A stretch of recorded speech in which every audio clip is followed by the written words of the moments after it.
Good morning, my friends.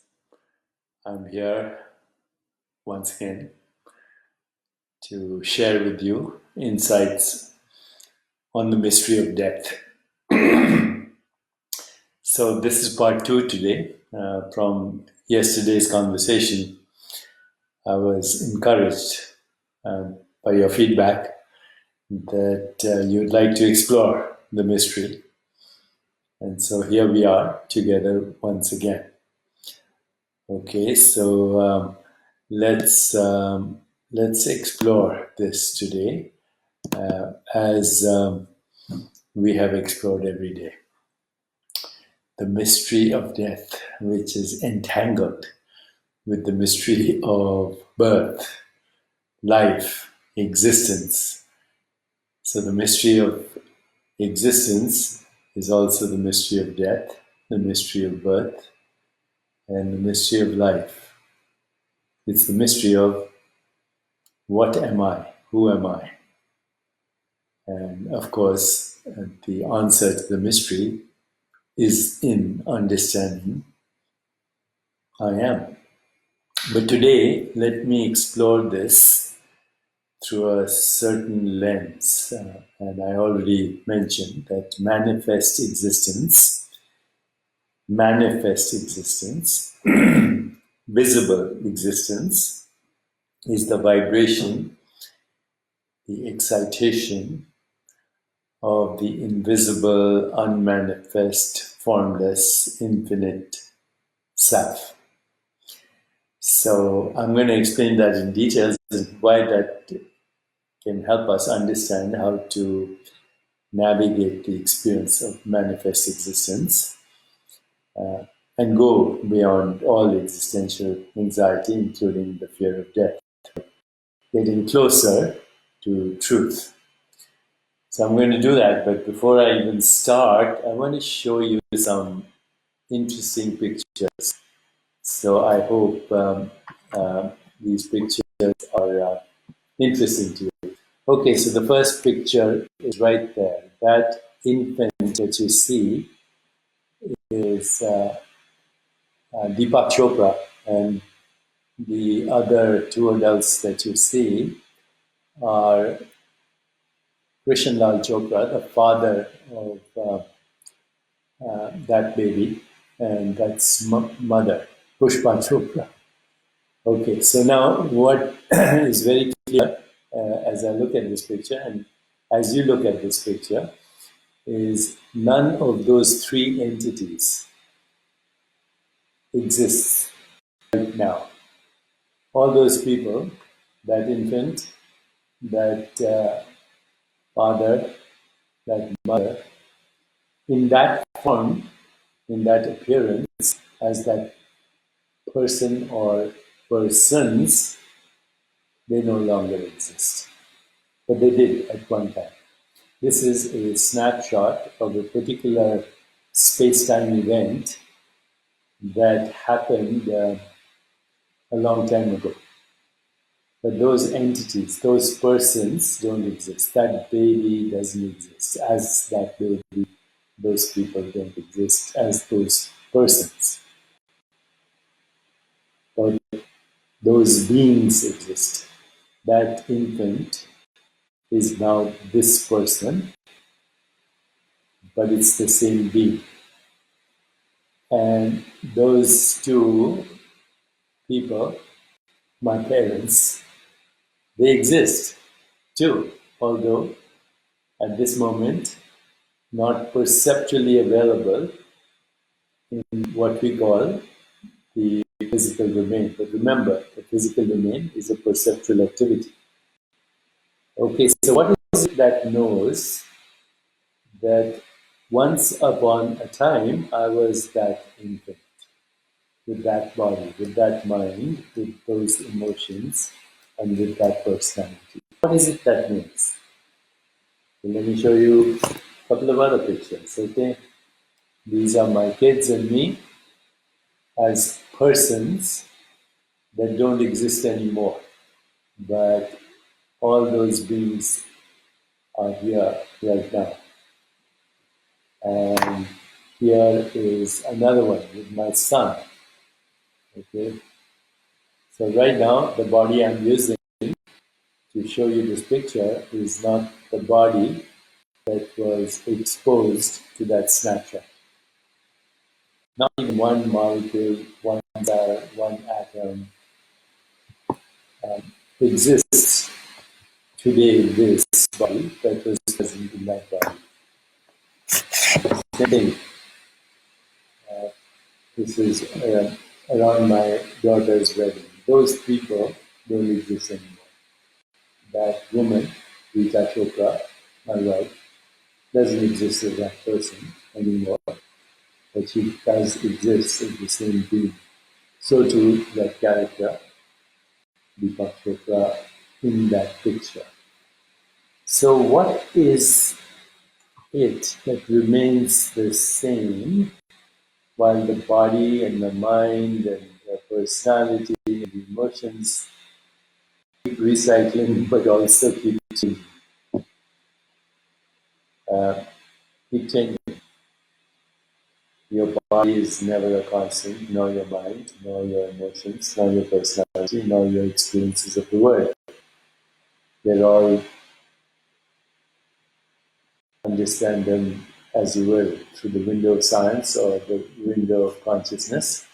They're all shifting patterns, subjectively, of sensations, images, feelings, thoughts, perceptions, and objectively of atoms, molecules, and force fields that emerge from a singularity which is infinite, formless, multidimensional, and inconceivable because it's formless and infinite. That is I am vibrating as manifest existence. I am is unmanifest existence. So that brings me to a deeper understanding of what I'd like to call today the on-off universe. The on-off universe. So just understand, we can think of manifest existence as going on and off ceaselessly and timelessly in an eternal now. When you look at me, you're taking a snapshot in the same way as this snapshot was taken. Because the next time you look at me, you look away and look at me, it'll be a different snapshot, a different experience. It'll be so marginally changed that you can't tell the difference between when you look at me, look away, and look at me again. You're taking two perceptual snapshots. So in between those snapshots is the off of experience of this entity called Deepak Chopra, and the universe that goes as the perceptual activity called Deepak Chopra at this present moment as a snapshot. Every act of perception is a snapshot.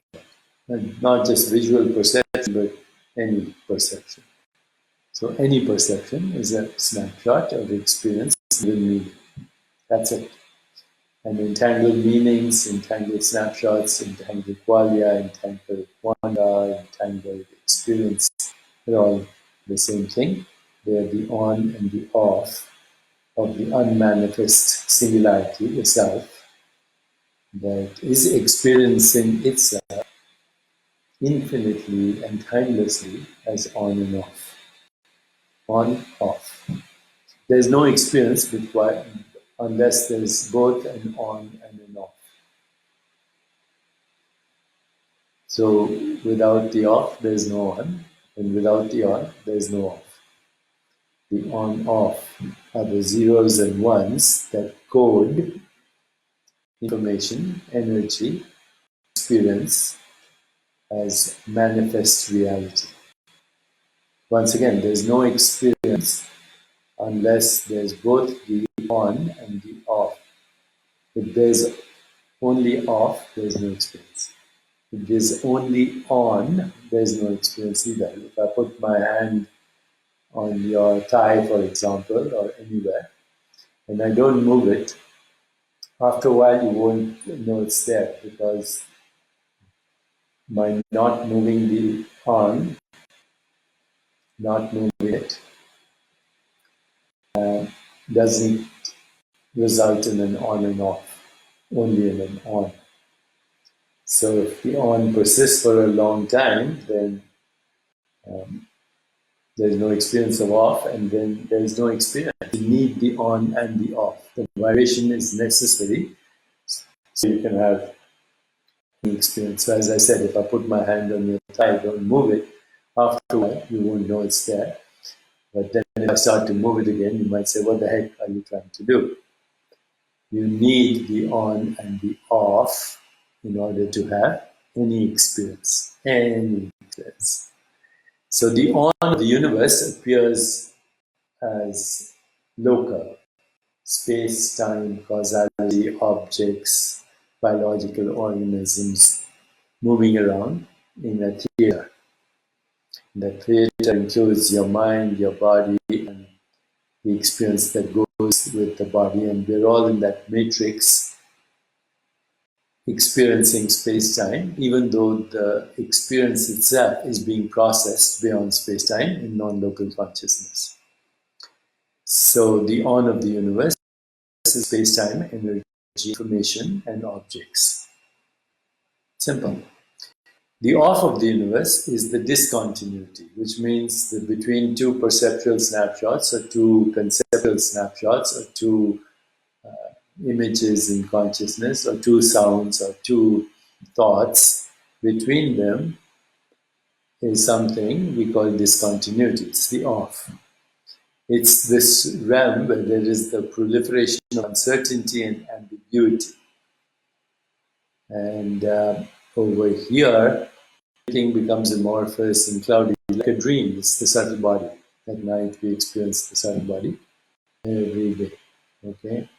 And that's the subtle vibrations of the off that are happening in the discontinuity, what we call the dream state or intermediate state between sleeping and waking.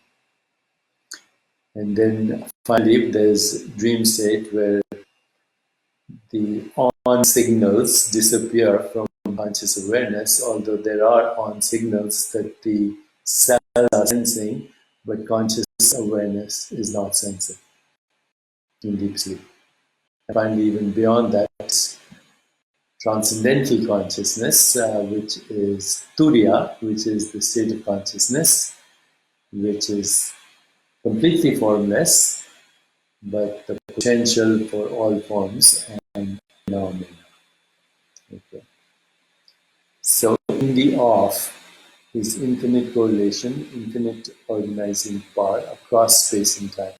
Space-time, energy, and information and matter resolve into pure potentiality with probability amplitudes in the off.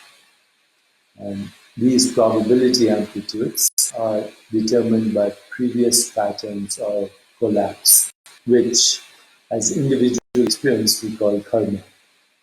So karma is past conditioned responses to experiences that influence present conditioned responses to present moment experiences influenced by past experiences in memory, which is always non-local because memory has no location until actualized.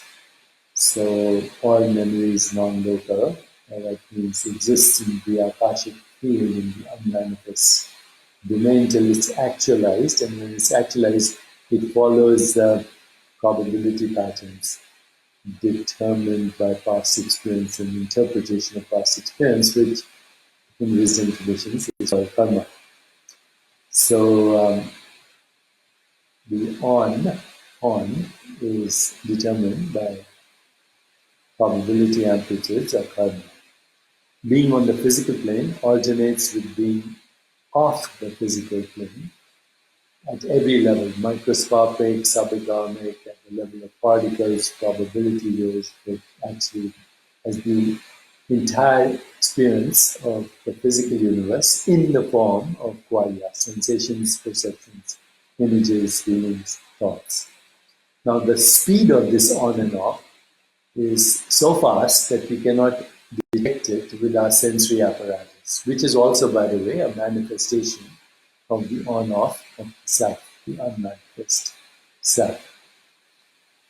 Even so, each of us is journeying beyond physicality every time. Every time we have a thought, we have a perception, we see the starlit sky, we see another body, we see a painting, we see our own body. Every time we have an experience, we are actually constructing the experience by giving meaning to the on-off of consciousness at a very, very fundamental level, ultra microscopic to cosmic, from atom to galaxy, from microcosm to macrocosm, which is the basis of the phrase Yatha Pinde Tatha Brahmande. Yatha Pinde Tatha Brahmande. As is the atom, so is the universe. As is the microcosm, so is the macrocosm. As is the human body, so is the cosmic body. That's why by meditating on the body as the universe and having the nature of awareness, you have access to fundamental truth of reality. So the speed of the on-off is too fast to detect with the senses. The senses are also going on-off. But even so, each of us is journeying beyond physicality every microsecond to create the experience of the universe. We go to the same place, create a galaxy of stars, a clustering nebulas, a rainforest, a human body, because they're all wonderful vibrations of the self, which is pure, formless, unmanifest. So we are surviving these voyages beyond matter, time, and space in every moment of timeless existence.